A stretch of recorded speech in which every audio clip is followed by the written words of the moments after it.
ईंधन का ऊष्मीयमान और ईंधन का ज्वलन ताप, ये दो बहुत बेहतरीन बातें होती है, याद रखिएगा। ज्वलन ताप का मतलब होता है कि भाई न्यूनतम ताप जिस पर कोई ईंधन जलना शुरू कर देता है वो तुम्हारा ज्वलन ताप होता है, और किसी भी अच्छे ईंधन का ज्वलन ताप कम होना चाहिए। और ऊष्मीयमान की जब हम बात कर रहे थे, मैंने आपको बताया था कि वो ईंधन यानी एक पर्टिकुलर मात्रा जब हम ईंधन की लेते हैं तो जलने पर कितनी ऊष्मा देता है उसे उसका ऊष्मीयमान कहते हैं। और ऊष्मीयमान के आधार पर मैंने आपको बताया था कि किसी भी ईंधन का ऊष्मीयमान अधिक होना चाहिए, और इस आधार पर सबसे अच्छा ईंधन जो हमने माना था वो तुम्हारा हाइड्रोजन था। हाइड्रोजन सबसे अच्छा ईंधन है। तो अब हम आगे बढ़ रहे हैं और हम बात कर रहे हैं ईंधन के प्रकार की। हम बात कर रहे हैं तुम्हारे ईंधन के प्रकार की। तो ईंधन के प्रकार हम स्टार्ट कर रहे हैं, याद रखिएगा। ईंधन के प्रकार, ईंधन के प्रकार, ईंधन तीन प्रकार के होते हैं, तीन प्रकार के होते हैं। ईंधन तुम्हारे तीन प्रकार के रहते हैं, और ये तीन प्रकार के ईंधन क्या है ध्यान से सुनिएगा। तीन प्रकार के ईंधन है। एक तुम्हारा होता है ठोस ईंधन। ठोस ईंधन जो ठोस रूप में मिलेगा तुम्हें, ठोस रूप में मिलेगा उसे ठोस ईंधन कहेंगे। जैसे तुम्हारा कोयला है, जैसे तुम्हारा कोयला है, जैसे तुम्हारी लकड़ी है, या गोबर के उपले होते हैं, गोबर के उपले तुम्हारे ठोस ईंधन है।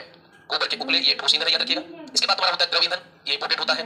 द्रव ईंधन, और द्रव ईंधन को कहते हैं पेट्रोलियम, पेट्रोलियम कहेंगे, याद रखिएगा। और तीसरा आपका होता है गैसीय ईंधन।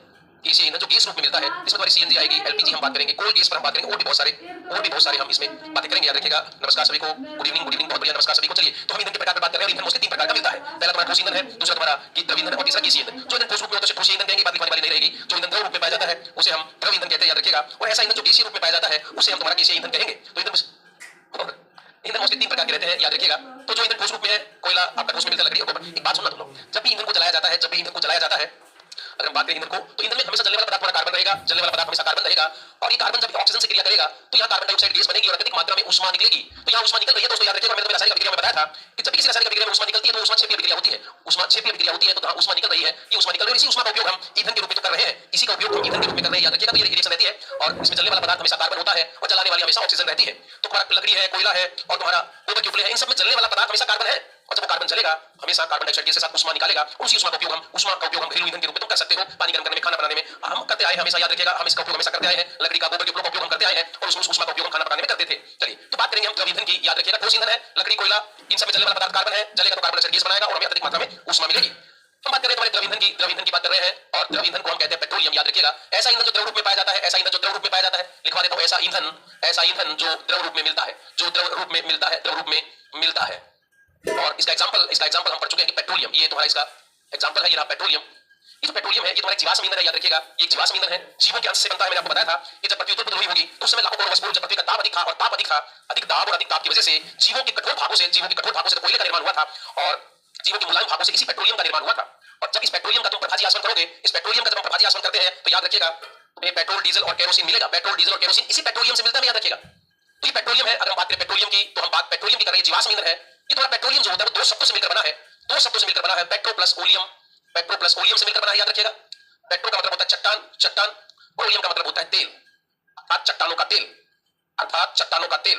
कौन सी चट्टानें? तो तुम्हारी अवसादी चट्टानें, तो इसे हम चट्टानों का तेल कह रहे हैं, इसे हम चट्टानों का तेल कह रहे हैं। तो ये प्रश्न हमारे एसआई के पेपर में पूछा जा चुका है, एसआई के पेपर में पूछा जा चुका है कि पेट्रोलियम में पेट्रो का अर्थ क्या होता है। तो याद रखिएगा, पेट्रोलियम में पेट्रो का अर्थ होता है चट्टान, और ओलियम का अर्थ होता है तेल, अर्थात ऐसा तेल, ऐसा लिक्विड ईंधन जो हमें तुम्हारी अवसादी चट्टानों से मिलता है उसे हम पेट्रोलियम कहते हैं। इसे चट्टानों का तेल भी कहते हैं, याद रखिएगा, इसे चट्टानों का तेल कहते हैं। और आपसे पूछे इसकी खोज किसने की है, तो याद रखिएगा इसकी जो खोज है वो तुम्हारे कर्नल डैक ने की है। खोज इसकी कर्नल डैक ने की थी, कर्नल डैक ने इसकी खोज की है, कर्नल डैक ने। आपसे पूछे कि पेट्रोलियम की खोज किसने की, तो कर्नल डैक ने की थी। पेट्रो प्लस ओलियम का रहेगा। आगे बढ़ते हैं, ध्यान सुनिएगा। अगर हम बात करें कि चट्टानों में कौन सी, तो याद रखिएगा अवसादी चट्टानों में मिलेगा। जीवाश्म ईंधन हमेशा अवसादी चट्टानों में पाया जाता है, याद रखना। तो भूगर्भ से प्राप्त, क्या लिखेंगे हम इस पेट्रोलियम के बारे में, ध्यान से सुनिएगा। भूगर्भ से प्राप्त, भूगर्भ से अवसादी चट्टानों में पाया जाने वाला, भूगर्भ में अगर हम लिखें इसको, भूगर्भ में अवसादी चट्टानों के बीच पाया जाने वाला, अवसादी चट्टानों के बीच पाया जाने वाला, अवसादी चट्टानों के बीच पाया जाने वाला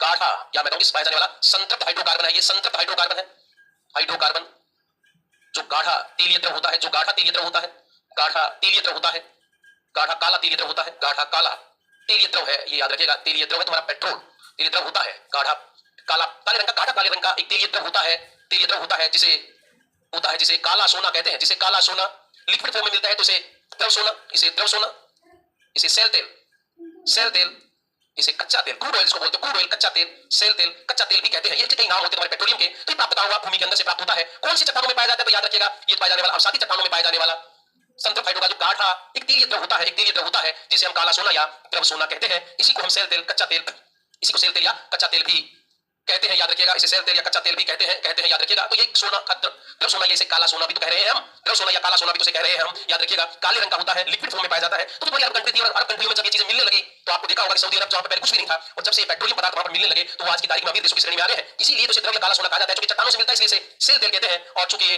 क्रूड ऑयल है, कच्चा तेल, और इसी का प्रभाजी आसवन जब किया जाता है, इसी का जब प्रभाजी आसवन किया जाएगा तो तुम्हें पेट्रोल, डीजल और केरोसिन प्राप्त होता है। याद रखिएगा। तो मैं यहाँ लिख देता हूं, इसके प्रभाजी आसवन से, इसके प्रभाजी आसवन से, प्रभाजी आसवन से, ये प्रभाजी आसवन क्या मैं तुम्हें बताने वाला हूं। इसके प्रभाजी आसवन से पेट्रोल, डीजल व केरोसिन प्राप्त होता है, वह केरोसिन प्राप्त होता है। याद रखिएगा, इसी के प्रभाजी आसवन से प्राप्त होता है। प्रभाजी आसवन से अगर हम बात करें प्रभाजी आसवन से, तो ध्यान सुनिएगा, इसी से हमें पेट्रोल मिलेगा, इसी से डीजल मिलेगा और इसी से हमें केरोसिन मिलता है। तो तुम्हारा जो पेट्रोलियम है, याद रखना, कच्चा तेल है, भारत सरकार इस कच्चे तेल का, क्रूड ऑयल का, या मैं कहूं कि पेट्रोलियम का आयात करती है। या पेट्रोल का आयात भारत सरकार नहीं करती है। भारत सरकार जो है वो अरब कंट्री से, या मैं कहूं कि और जो रूस से अभी बड़ा विवाद भी चला था, इसमें रूस से हमने तेल खरीदा था, तो कच्चा तेल था, क्रूड ऑयल खरीदा था, और उस क्रूड ऑयल का हम प्रभाजी आसवन करते हैं, और प्रभाजी आसवन करते तो हमें ये उत्पाद प्राप्त होते हैं जिसमें तुम्हारा पेट्रोल होता है, डीजल होता है। ये पेट्रोल है, याद रखिएगा, पेट्रोल, डीजल व केरोसिन प्राप्त होता है। तो ये विधि जिसे हम कहते हैं प्रभाजी आसवन, ये होती क्या है तो ध्यान से सुनिएगा। प्रभाजी आसवन, प्रभाजी आसवन क्या है तो ध्यान सुनिएगा। ये औद्योगिक प्रक्रिया है, यह एक औद्योगिक प्रक्रिया है, औद्योगिक प्रक्रिया है, औद्योगिक प्रक्रिया है, जिसके माध्यम से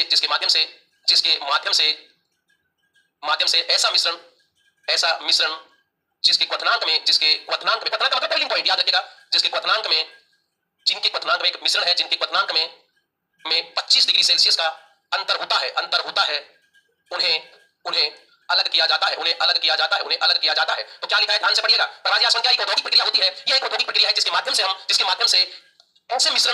ऐसे मिश्रण जिनके क्वथनांक मतलब पहली पॉइंट होगा, वह ताप जिस पर कोई द्रव उबलने लग जाता है या कोई द्रव गैस में बदल जाता है, उसे हम क्वथनांक कहते हैं, उसे ही हम क्वथनांक कहते हैं। याद रखिएगा, उस क्वथनांक में यदि 25 डिग्री सेल्सियस का अंतर होगा तो उसको जब हम गर्म करेंगे तो उसमें से वो मिश्रण जो होते हैं वो अलग होते चले जाते हैं। तो यही घटना तुम्हारी प्रभाजी आसवन कहलाती है। तो यह एक औद्योगिक प्रक्रिया है जिसके माध्यम से हम ऐसे मिश्रण जिनके क्वथनांक में 25 डिग्री का अंतर होता है को अलग किया जाता है। और जब तुम लोग इस पेट्रोलियम का प्रभाजी आसवन करते हो, तो मैं यहाँ लिख रहा हूँ पेट्रोलियम का प्रभाजी आसवन, मैं लिख रहा हूँ यहाँ पेट्रोलियम का प्रभाजी आसवन। तो आप पेट्रोलियम पदार्थ का प्रभाजी आसवन करते हैं तो देखना क्या होता है। प्रभाजी आसवन का मतलब एक ऐसा मिश्रण है जिसके क्वथनांकों में लगभग 25 डिग्री का अंतर पाया जाता है। तो हम इसमें प्रभाजी आसवन कर रहे हैं इस पेट्रोलियम का, तो तुम्हें क्या प्राप्त होगा वो ध्यान से पढ़िएगा। चलिए हम बात करते हैं इधर, तो हम इसका प्रभाजी आसवन करते हैं, तो प्रभाजी आसवन से जो उत्पाद प्राप्त होता है उसे प्रभाज कहते हैं।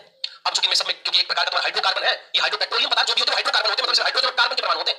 हाइड्रोकार्बन का मतलब होता है कि इनमें कार्बन और हाइड्रोजन पाए जाते हैं। याद रखिएगा, तो वो जो संगठन है, कार्बन के कितने परमाणु यहाँ मिलेंगे तुम्हें, कितने ताप पर वो अलग हो रहे होंगे, और उनका उपयोग क्या होगा, ये सारणी कक्षा 6 की किताब से ली गई है। याद रखिएगा, ये कक्षा 6 की किताब से सारणी ली गई, और जो प्रश्न बनाने वाला होता है वो इन्हीं एनसीईआरटी की किताबों से तुम्हारा प्रश्न बनाता है। तो मैंने कहा कि हम पेट्रोलियम, भारत सरकार ने कच्चा तेल निकाल लेकर आया, खरीद कर लाया है, या तुम्हारे बाड़मेर और जैसलमेर से बाड़मेर से हम बात करें तो जो तेल के कुएं होते हैं वहां पर तुम्हें यही तो पेट्रोलियम मिलता है अवसादी चट्टानों के अंदर, और उस अवसादी चट्टानों जो पेट्रोलियम हमें प्राप्त होता है उसका हम प्रभाजी आसवन करते हैं। और जब इसका प्रभाजी आसवन करते हैं तो जो उत्पाद प्राप्त होता है उसे प्रभाज कहते हैं। तो सबसे पहले जो हमें प्राप्त होता है वो तुम्हारी पेट्रोलियम गैस है, वो तुम्हारी पेट्रोलियम गैस होती है। सबसे पहले हमें पेट्रोलियम गैस प्राप्त होती है, सबसे पहले हमें पेट्रोलियम गैस प्राप्त होती है। और इस पेट्रोलियम गैस में जो कार्बन के परमाणु होते हैं वो 2 से लेकर कार्बन के 4 परमाणु तक पाए जाते हैं। याद रखना, कार्बन 2 से लेकर कार्बन 4 तक के परमाणु होते हैं, और 30 डिग्री तापमान पर जब हम उसे गर्म करते हैं, तुम्हारे पेट्रोलियम को गर्म करते हैं, तो 30 डिग्री तापमान पर पेट्रोलियम गैस अलग हो जाएगी। कितने तक कार्बन अलग हो जाएंगे, क्योंकि तुम्हारा एक बहुत बड़ा हाइड्रोकार्बन जिसमें से 2 से लेकर 4 कार्बन वाला पदार्थ अलग हो जाएगा, और उसे पेट्रोलियम गैस कहेंगे, जिसका उपयोग हम एलपीजी बनाने में करते हैं, एलपीजी बनाने में किया जाता है। तो यही तुम्हारी एलपीजी है, लिक्विड पेट्रोलियम गैस ही तो है ये। और ये जो गैस हमें प्राप्त हुई थी वो उसी पेट्रोलियम पदार्थ से हुई है। याद रखना, जो भारत सरकार अरब कंट्री से या रूस से आयात करती है, उसी से सबसे पहले पेट्रोलियम गैस प्राप्त होती है, जिसमें कार्बन के परमाणु होते हैं वो 2 से लेकर 4 तक पाए जाते हैं, और 30 डिग्री तक जब उसको गर्म करते हैं प्रभाजी स्तंभ होता है, उपकरण होता है, प्रभाजी स्तंभ नाम का उपकरण होता है। उस उपकरण में जब उस पेट्रोलियम पदार्थ को रखकर उसको गर्म करते हैं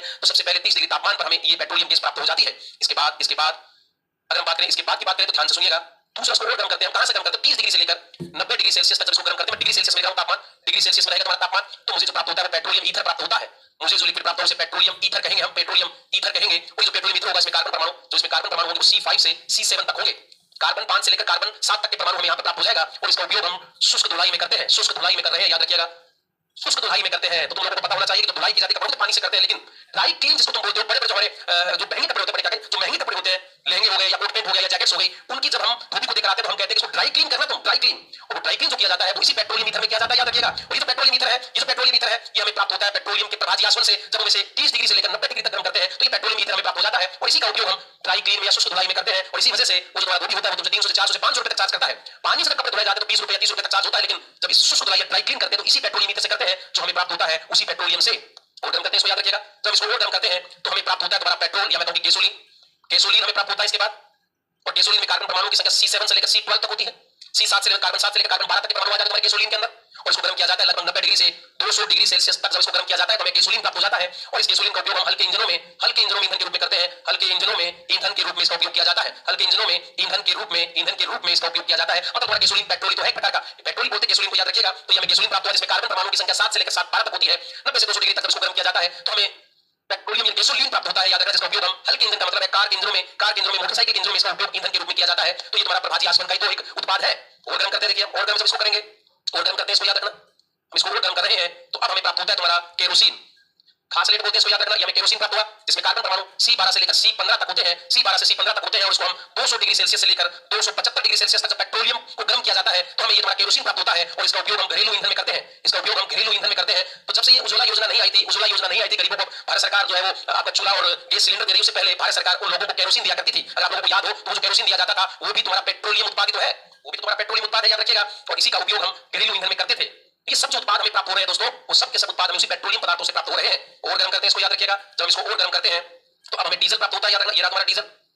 हमें डीजल प्राप्त हुआ और इस डीजल में कार्बन परमाणु की संख्या C15 से लेकर C18 तक होती है और इसको गर्म करते हैं हम 275 डिग्री से लेकर 275 डिग्री से 400 डिग्री सेल्सियस तापमान तक इसको गर्म किया जाता है तो हमें तुम्हारा डीजल प्राप्त हो जाता है। और इसका उपयोग भारी इंजनों में, ध्यान से सुनना ये बात, भारी इंजनों में ईंधन के रूप में करते हैं, भारी इंजनों में ईंधन के रूप में करते हैं, ईंधन के रूप में करते हैं। भारी इंजन का मतलब हो गया तुम्हारे जो भारी वाहन होते हैं, भारी वेग में भारी वाले ईंधन होते हैं, जैसे तुम्हारा ट्रक हो गया है, तुम्हारा बस हो गई है, इनके अंदर हम इन्हीं का उपयोग करते हैं। भारी इंजनों में ईंधन के रूप में इसका उपयोग किया जाता है तुम्हारे डीजल का। तो ये जो जितनी चीजें हमें प्राप्त हो रही है ये सब पेट्रोलियम से प्राप्त हो रही है, वो उसी पदार्थ से प्राप्त हो रही है जिसका भारत सरकार आयात करती है। कच्चा तेल इसको कहते हैं, उसकी कीमत 40 से 45 रुपए लीटर के आसपास बताई जाती है। तो ये पेट्रोलियम है, ना कि पेट्रोल है। चुनावी सीजन चल रहा है और लोग तुम्हें कहेंगे कि भारत सरकार जो है वो 45 रुपए में पेट्रोल खरीदकर 110 रुपए में बेच रही है, तो 45 रुपए में आपका पेट्रोलियम खरीदा जा रहा है, ना कि वो पेट्रोल खरीदा जा रहा है, याद रखिएगा। तो ये 5 बातें हमें प्राप्त हो गई है। इसके बाद जब इसको और गर्म करते हैं, इसको और गर्म करते हैं तो हमें 5 बातें प्राप्त होगी। यहां से 6वीं बात मैं यहां लिख रहा हूं, तो ध्यान से सुनिएगा। ये हमें इसके बाद प्राप्त होता है सन्निहक तेल, लुब्रिकेंट, याद रखना। ये 6वां उत्पाद आता है, सन्निहक तेल प्राप्त होता है जिसमें कार्बन परमाणु की संख्या C18 से लेकर C20 तक होती है। कार्बन 18 से लेकर कार्बन 20 तक के परमाणु हमें प्राप्त होते हैं। इसको गर्म किया जाता है लगभग 400 डिग्री से अधिक तापमान पर, 400 से अधिक तापमान पर गर्म किया जाता है। सन्निहक तेल प्राप्त होता है पेट्रोलियम से हमें और इसका उपयोग हम लुब्रिकेंट में तो करते हैं। लुब्रिकेंट मतलब ग्रीस बनाने में करते हैं, लुब्रिकेंट के रूप में, लुब्रिकेंट के रूप में मतलब सन्निहक तेल या सन्निहक के रूप में प्राप्त होता है। तुम्हारा ग्रीस जो बनाया जाता है, जो तुम्हारी साइकिल के या मोटरसाइकिल के या कारों के चक्कों में लगाया जाता है जिससे घर्षण कम हो सके, वो भी तो तुम्हें इसी पेट्रोलियम से प्राप्त हो रहा है, वो भी तो इसी पेट्रोलियम से प्राप्त हो रहा है। और गर्म करेगा इसको तो पैराफिन मोम प्राप्त हो जाता है, पैराफिन मोम प्राप्त हो जाता है। और पैराफिन मोम में कार्बन 20 से लेकर कार्बन की संख्या 30 होती है और इसको 400 डिग्री से ज्यादा ही हम गर्म किए जा रहे हैं, गर्म किए जा रहे हैं। तो इस पैराफिन मोम का उपयोग हम, ध्यान से सुनना, सौंदर्यवर्धक उत्पाद बनाने में करते हैं। जैसे तुम्हारी जो वैसलीन आती है, वैसलीन बनाने में, मैं यहां लिख देता हूं, मैं यहां लिख देता हूं, सौंदर्यवर्धक सामग्री बनाने में, सौंदर्यवर्धक सामग्री बनाने में, सौंदर्यवर्धक सामग्री बनाने में। तो ध्यान सुनना, तुम्हारी जितनी भी वैसलीन है, बोरोलिन है, बोरो प्लस है, ये जितने भी ब्यूटी प्रोडक्ट मार्केट में आते हैं, ये सब के ऊपर लिखा होता है पेट्रोलियम उत्पाद। इन सब के ऊपर लिखा होता है पेट्रोलियम उत्पाद और ये तुम्हें प्राप्त होते हैं इसी पेट्रोलियम के प्रभाजी आसवन से। जब इसको गर्म करके जाएंगे, उसका प्रभाजी आसवन करके जाएंगे तो हमें पैराफिन मोम प्राप्त होता है और ये जो पैराफिन मोम होता है इसी से तुम्हारे सौंदर्यवर्धक सामग्री वैसलीन बनाने में करते हैं। या इसके अलावा जितने भी ब्यूटी प्रोडक्ट आते हैं उनके ऊपर लिखा होता है, उनके ऊपर लिखा होता है, ध्यान रखिएगा। आपने कभी पढ़ा हो fair and lovely, fair and handsome, इनके ऊपर लिखा होता है पेट्रोलियम उत्पाद है ये पेट्रोलियम उत्पाद है, याद रखना। और इसके बाद जो चीज तुम्हारी बच जाती है वो तुम्हारी कोलतार होती है, वो तुम्हारी कोलतार होती है जिसमें कार्बन परमाणु कार्बन 30 से लेकर कार्बन 40 तक होते हैं और इसका उपयोग तुम सड़क बनाने में करते हो, सड़क बनाने में करते हो, याद रखिएगा, सड़क बनाने में इसका उपयोग किया जाता है। तो भैया ये रहे तुम्हारे 8 उत्पाद जो तुम्हें उस पेट्रोलियम से प्राप्त होते हैं जिसका आयात भारत सरकार करती है। और बड़ी हाई तोबा मस्ती इन चीजों में, याद रखिएगा। तो कोई व्यक्ति जो ऑनलाइन बैठा है मेरे को बताना चाहिए चीजें आप लोगों को समझ में आ रही है। बिल्कुल विनोद, स्नेहा, बहुत बढ़िया, आप लोगों को धन्यवाद, धन्यवाद, आप लोगों को चीजें समझ में आ रही है। तो आज आप लोगों को पता लगा होगा कि जितनी भी चीजें मार्केट में है, ये जितनी भी चीजें मार्केट में है, याद रखिएगा, बिल्कुल राज, ये जितनी भी चीजें हैं मार्केट में, ये सब की सब तुम्हारी इसी पेट्रोलियम का उत्पाद है जिसको भारत सरकार आयात करती है। और याद रखना तुम लोग, भारत सरकार जो पेट्रोलियम आयात करती है बैरल में करती है, वो बैरल में करती है, याद रखना। और एक बैरल जो होता है, एक बैरल जो होता है उसमें 159 लीटर पेट्रोलियम आता है।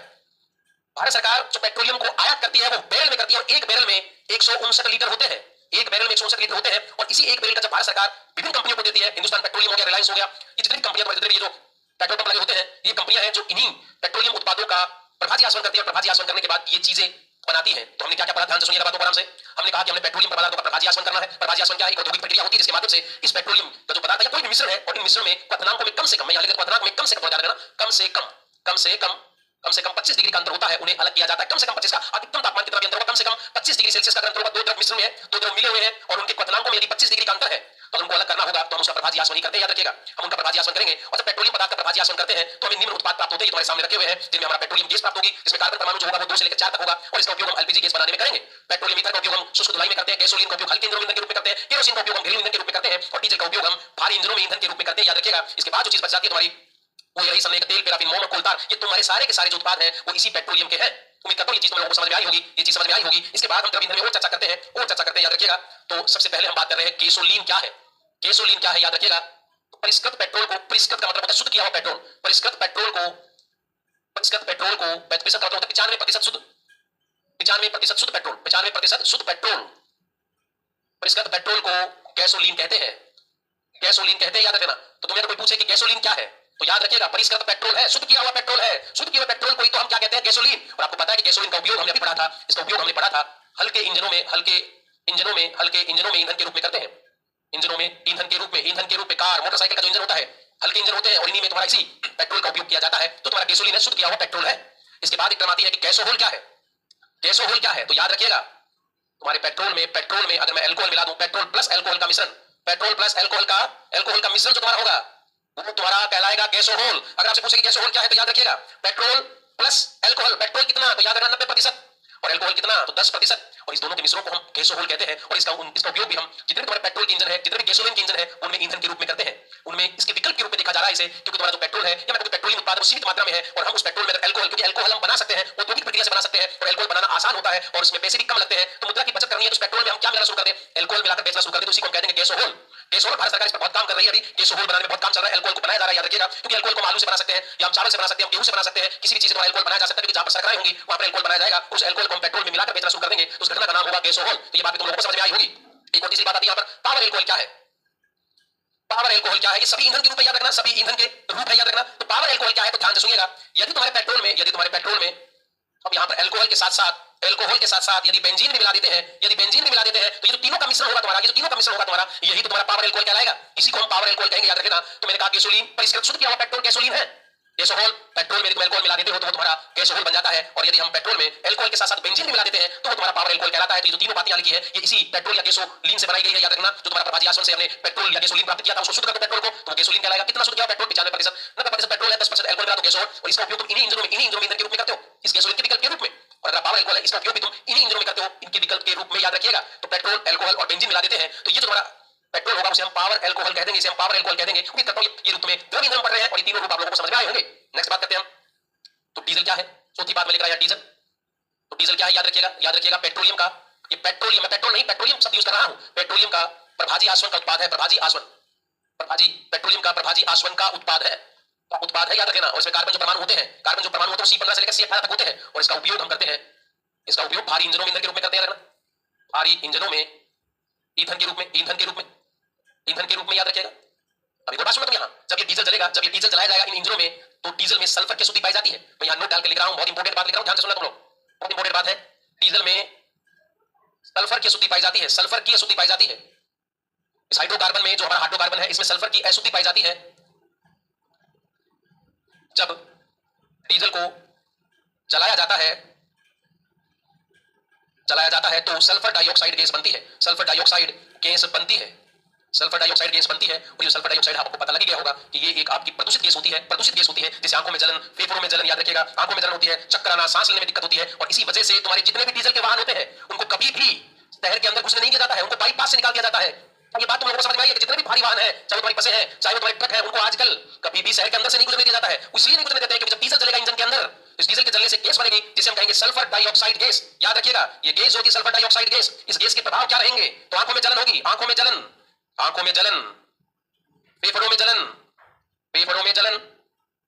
में जलन के साथ साथ ध्यान से सुनना, सांस लेने में दिक्कत होती है, सांस लेने में दिक्कत रहती है। नेक्स्ट पेज पे लिख देता हूं, सांस लेने में दिक्कत आती है, याद रखिएगा।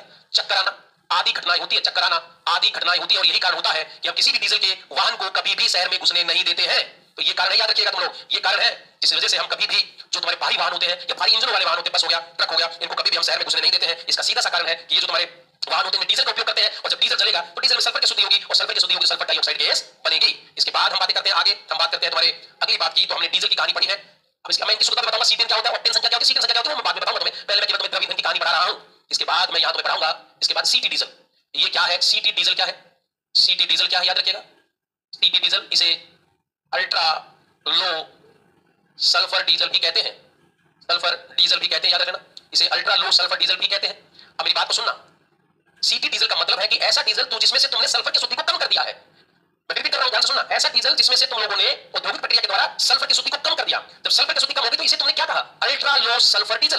तो ऐसा डीजल जिसमें सल्फर की मात्रा क्या होती है? कम होती है, उसे ही तुम सीटी डीजल कहते हो। और ये सीटी डीजल होता है, इसका उपयोग भी तुम ईंधनों में करोगे। और ये जो सीटी डीजल है वो यूरोप में, इसका उपयोग यूरोप में हो रहा है, इसका उपयोग यूरोप में होता है, क्योंकि यूरोप आपको पता है कि सबसे प्रदूषित, यूरोप के जितने भी देश होते हैं वो बहुत ज्यादा प्रदूषित है, और इस वजह से वहां पर डीजल की जगह सीटी डीजल का उपयोग किया जाता है। इसका उपयोग यूरोप के शहरों में होता है, याद रखना, यूरोप के शहरों में, यूरोप जो होते हैं, यूरोप जो आपका महाद्वीप है उसमें बहुत सारे देश है, और यूरोप एक प्रदूषित महाद्वीप है, याद रखिएगा, प्रदूषित महाद्वीप है, और वहां पर जो डीजल है उसकी जगह अल्ट्रा लो सल्फर डीजल सीटी डीजल का उपयोग करते हैं।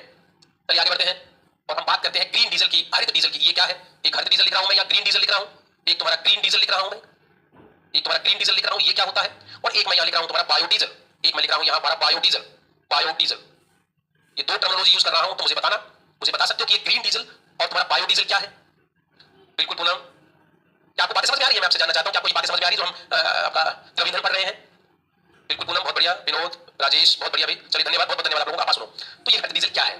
तो आजकल क्या किया जा रहा है कि जो शैवाल होते हैं, शैवाल आपको पता है कि शैवाल समुद्री पौधे होते हैं, छोटे पौधे होते हैं, जो समुद्र होते हैं वहां पर प्रचुर मात्रा में शैवाल पाए जाते हैं। तो शैवाल से जो डीजल बनाया जाता है उसे हम कहेंगे हरित डीजल, यानी शैवाल से औद्योगिक प्रक्रियाओं के द्वारा डीजल जैसा पदार्थ बनाया गया जिसे हम हरित डीजल कहेंगे। बायोडीजल क्या है? शैवाल के अलावा जितने भी जैविक पदार्थ होते हैं तुम्हारे, जैसे रतन जोत है, जैट्रोपा है, उनसे एक डीजल के मुकाबले का पदार्थ प्राप्त होता है जिसे हम बायोडीजल कहते हैं, जिसे हम बायोडीजल कहते हैं। तो शैवालों से प्राप्त होता है उसे हम हरित डीजल कह देंगे। रतन जोत या जैट्रोपा से जो डीजल प्राप्त किया जाता है उसे हम बायोडीजल कहेंगे। तो मैं यहां लिख देता हूं तुम्हें, शैवालों से औद्योगिक प्रक्रिया द्वारा, शैवालों से औद्योगिक प्रक्रिया द्वारा, उद्योगों के अंदर औद्योगिक प्रक्रिया द्वारा डीजल जैसा पदार्थ प्राप्त होता है, डीजल जैसा पदार्थ प्राप्त होता है जिसे ग्रीन डीजल या हरित डीजल कहते हैं, जिसे हरित डीजल कहते हैं। अब सुनना आराम से बात को। अब इसका उपयोग कहां करेंगे? तो इसका जो उपयोग होगा वो डीजल के इंजनों में होता है, डीजल के इंजनों में याद रखिएगा।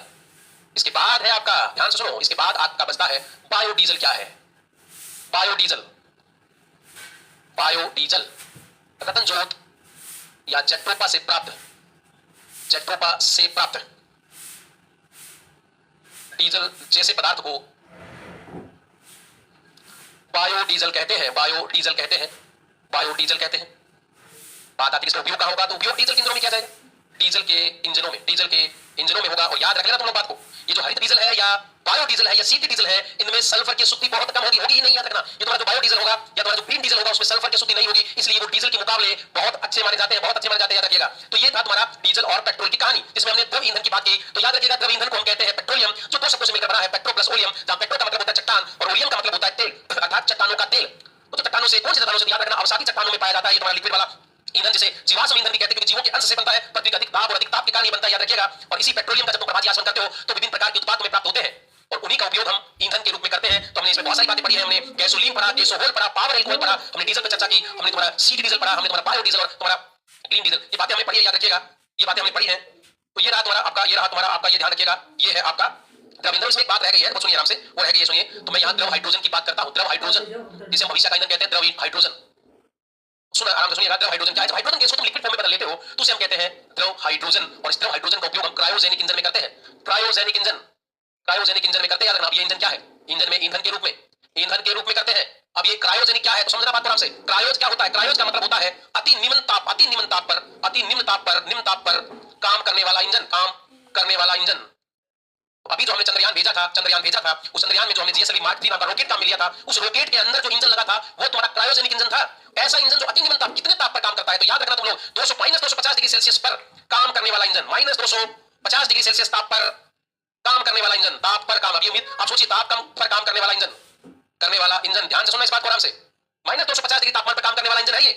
और अभी तक ये केवल काम आता है तुम्हारे रॉकेट के अंदर, अभी तक केवल रॉकेट में। अभी तक हम नॉर्मल इंजन क्रायोजेनिक नहीं बना पाए, जिसका उपयोग हम तुम्हारे नॉर्मल वाहनों में या बस ट्रकों में या कारों में या मोटरसाइकिल में कर सके। अभी तक हम उस टेक्निक तक नहीं पहुंच पाए हैं। इसका उपयोग हम केवल तुम्हारे रॉकेट में करते हैं, क्योंकि बहुत महंगी टेक्नोलॉजी होती है, बहुत ज्यादा महंगी होती है। इस वजह से अभी तक आम आदमी के उपयोग में इंजन नहीं आने लगा है। जिस दिन हमने इसका उपयोग करना शुरू कर दिया, जिस दिन ये वाहनों में आ गया, उस दिन तुम्हारी जो ईंधन की बातें चल रही है कि जीवाश्म ईंधन खत्म हो जाएगा, ये हो जाएगा, बहुत मारामारी चलती है, वो बिल्कुल खत्म हो जाएगी। क्योंकि हाइड्रोजन जो है उसमें एनवायरमेंट में प्रचुर मात्रा में पाई जाती है, जिसको हम लिक्विड फॉर्म में बदलकर ईंधन के रूप में काम में ले सकते हैं। तो याद रखिएगा, द्रव हाइड्रोजन क्रायोजेनिक इंजन के रूप में उपयोग करते हैं। जहां क्रायोज का मतलब होता है अति निम्न ताप पर काम करने वाला तुम्हारा इंजन रहेगा, याद रखिएगा। तो आप लोगों को ये बात समझ में आई होगी कि ये द्रव ईंधन क्या है। तो हमने द्रव ईंधन पर चर्चा करी। द्रव ईंधन में सबसे अच्छा इंजन माना जाएगा तुम्हारा हाइड्रोजन को, लेकिन ये केवल अभी रॉकेट के इंजनों में काम आ रहा है। इसके बाद हम बात करते हैं गैसीय ईंधन की। हम बात करते हैं तुम्हारे गैसीय ईंधन की, तो ये तुम्हारा द्रव ईंधन था। अब हम बात करते हैं गैसीय ईंधन की, जो गैस रूप में पाया जाता है। ऐसा ईंधन जो गैस रूप में मिलता है, ऐसा ईंधन जो गैस रूप में मिलता है, उसे गैसीय ईंधन कहते हैं, उसे हम गैसीय ईंधन कहेंगे, याद रखिएगा। ये तुम्हारा गैसीय ईंधन है और इसमें बहुत सारे प्रकार हम पढ़ने वाले हैं। सबसे पहले हम बात करते हैं प्राकृतिक गैस, जिसे हम कहते हैं तुम्हारी नेचुरल गैस। अब सुनिए आराम से, जब भी हम पेट्रोलियम के कुएं बनाते हैं, तो उन कुओं के ऊपर जो गैस हमें मिलती है वो तुम्हारी यही नेचुरल गैस होती है। बाड़मेर में जो तेल के कुएं बनाए गए हैं या कहीं पर भी जो तेल के कुएं हैं अरब कंट्रियों में, उन कुओं के ऊपर जो सबसे पहले गैस आपको प्राप्त होगी वो प्राकृतिक गैस होती है। तो मैं लिख देता हूं यहां, हम लिख देते हैं यहां पेट्रोलियम की बात कर रहा हूं मैं यहां। पेट्रोलियम के कुओं पर पाई जाने वाली गैस, तो ये तुम्हारी प्राकृतिक गैस होती है। इसका जो सूत्र होता है वो CH4 होता है। तो देखो ये एक कार्बन वाली है, एक कार्बन वाली है, याद रखिएगा एक कार्बन वाली है। 2 से 4 वाली को हम पेट्रोलियम गैस कहेंगे, एक कार्बन वाली को हम प्राकृतिक गैस कहते हैं। इसे चावल के खेतों की गैस भी कहते हैं। इसे चावल के खेतों की जब तुम चावल के खेतों से गुजरते हो तो तुम्हें एक गंध आती है, तीखी सी गंध आती है। चावल के खेतों से गुजरते हो तो तुम्हें एक तीखी गंध आती है, वो गंध तुम्हारी इसी प्राकृतिक गैस की होती है चावल के खेतों। या मैं इसे दलदल या कीचड़ या इसे मांस गैस भी कहते हैं, मांस गैस भी कहते हैं, मांस गैस भी कहते हैं, याद रखना। इसे हम चावल के खेतों की गैस, चावल के खेतों की गैस, कीचड़ या दलदल की गैस, या इसे मांस गैस भी कहते हैं। और इस गैस को अगर तुम दाब अधिक कर देते हो, ये जो तुम्हारी प्राकृतिक गैस है, ये जो तुम्हारी प्राकृतिक गैस है, इस प्राकृतिक गैस में अगर तुम दाब बढ़ा दोगे और ताप यदि तुम कम कर दोगे, ताप बढ़ाकर कंप्रेस कर रहे हो, दबा रहे हो उस प्राकृतिक गैस को, और अगर तापमान कम कर देते हो तो यही तुम्हारी जो प्राकृतिक गैस थी ये तुम्हारी द्रव में बदल जाएगी और तुम इसे कह दोगे द्रवित प्राकृतिक गैस। ये द्रव में बदल जाएगी, इसे तुम कह दोगे द्रवित प्राकृतिक गैस, या इसे तुम कह दोगे लिक्विड नेचुरल गैस। लिक्विड या मैं कहूं लिक्विड नेचुरल गैस, ये लिक्विड आ गई तुम्हारी, तो ये द्रव में बदल जाती है। क्योंकि तुम इसको दबाया है, प्रेशर ज्यादा किया है, तो इसे तुम कंप्रेस्ड भी तो कर रहे हो, इसी को कहा जाता है कंप्रेस्ड नेचुरल गैस। इसी को आप कंप्रेस्ड कह रहे हो, कंप्रेस्ड नेचुरल गैस, और इसी को तुम CNG के नाम से जानते हो, इसी को तुम CNG के नाम से जानते हो, याद रखिएगा। तो क्या किया है हमने, याद रखना, हमने प्राकृतिक गैस ली, ताप बढ़ाकर ताप कम कर दिया, और जब इसको कम करेंगे तो वो द्रव में बदल जाएगी, और जब उसे द्रव में बदल जाएगी तो सिलेंडरों में भर लेंगे, उसे सिलेंडर में भर लेंगे, और सिलेंडर भर लेंगे तो उसको कह दिया तुमने CNG। इसको तुम लिक्विड नेचुरल गैस भी कह रहे हो, उसको कंप्रेस्ड नेचुरल गैस भी कह रहे हो, CNG नाम से तुमने खूब सुना होगा। उस CNG में वही तुम्हारी प्राकृतिक गैस होती है। तो ध्यान से सुनना इस बात को आराम से। अगर मैं इसको लिखना चाहूं तो कैसे लिखेंगे, ध्यान सुनना। हम CNG की बात करेंगे, हाँ CNG की प्राकृतिक गैस के बाद हम CNG की बात कर रहे हैं, ये तो मैंने तुम्हें बता दिया कि कैसे बन रही है। तो ध्यान से सुनना, इसमें दूसरी बात आती है तुम्हारी CNG यानी कंप्रेस्ड नेचुरल गैस, TNG जिसको हम कहते हैं कंप्रेस्ड नेचुरल गैस। तो क्या करते हैं, प्राकृतिक गैस पर दाब बढ़ाकर तथा ताप कम करके उसे द्रव में बदलकर सिलेंडरों में भर लेते हैं, उसे CNG कहते हैं, कंप्रेस्ड नेचुरल गैस कहते हैं, CNG कहते हैं। और इसका जो उपयोग होता है वो वाहनों में ईंधन के रूप में होता है, वाहनों में ईंधन के रूप में। और कौन से वाहनों में, तो याद रखना पेट्रोल के जो इंजन वाले वाहन होते हैं, उनमें इसका उपयोग ईंधन के रूप में किया जाता है, याद रखना। उसी में इसका उपयोग ईंधन के रूप में किया जाता है। CNG बनी कैसे, तुम्हारे पास जो प्राकृतिक गैस थी, इस पर ताप हमने बढ़ाया और ताप हमने कम कर दिया, तब ये बदल जाती है तुम्हारी लिक्विड फॉर्म में, और इसी को फिर सिलेंडर में भर लेते हैं, और सिलेंडर में भर लेंगे तब इसे कह देंगे हम CNG कंप्रेस्ड नेचुरल गैस। तो तुम्हारे सिलेंडर में जो गैस होती है वो हमेशा लिक्विड फॉर्म में होती है, लेकिन जैसे वो बाहर निकलती है तो वो गैस में बदल जाती है, याद रखना। और इसीलिए ये एक गैसीय ईंधन है। इसी प्रकार तुम्हारा दूसरा इसमें आता है, दूसरा जो प्रकार का ईंधन तुम्हारा LPG लिक्विड पेट्रोलियम गैस, जिसे कहते हैं द्रवित पेट्रोलियम गैस। इसको हम कहेंगे LPG liquid petroleum gas, LPG liquid petroleum gas. अब मुझे बात बताना तुम लोग, हमने बात की थी पेट्रोलियम पदार्थों का, जब हमने प्रभाजी आसवन किया था, तो सबसे पहले जो प्राप्त हुई थी वो पेट्रोलियम गैस हुई थी। उस पेट्रोलियम गैस पर हम ताप बढ़ा दें, ताप कम कर दें, तो वो तुम्हारी लिक्विड में बदल जाएगी, और लिक्विड में बदल जाएगी तो उसे तुम सिलेंडर में भर लोगे, तब उसे तुम कह दोगे लिक्विड पेट्रोलियम गैस। तो क्या लिखेंगे, ध्यान से सुनिएगा। पेट्रोलियम के प्रभाजी आसवन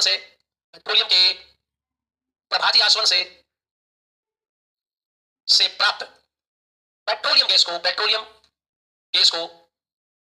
अधिक दाब व कम ताप पर दबाया जाता है तो द्रवित पेट्रोलियम गैस प्राप्त होती है। द्रवित पेट्रोलियम गैस मतलब LPG प्राप्त होती है।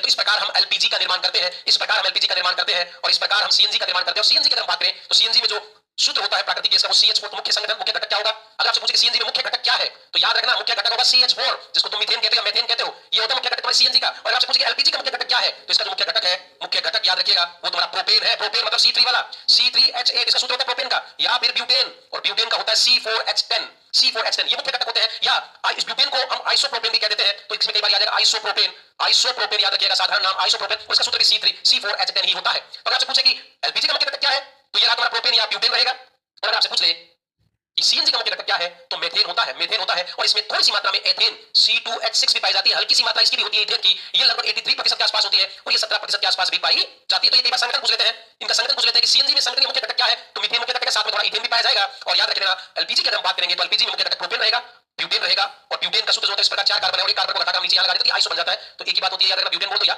आइसोप्रोपेन, तो इसका मुख्य घटक रहेगा। अब मेरी बात को सुनना, CNG अच्छी है कि LPG अच्छी है।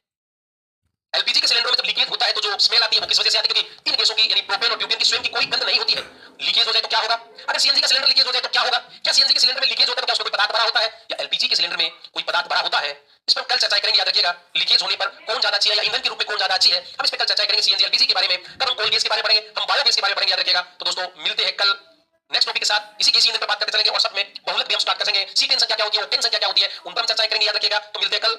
आपका अगर हम बात करें आपको समझ में आ रहा है तो कमेंट करके जरूर बताया करें चीजों को कि आपको चीजें समझ में आ रही है। मिलते हैं कल दोस्तों, बहुत बहुत धन्यवाद।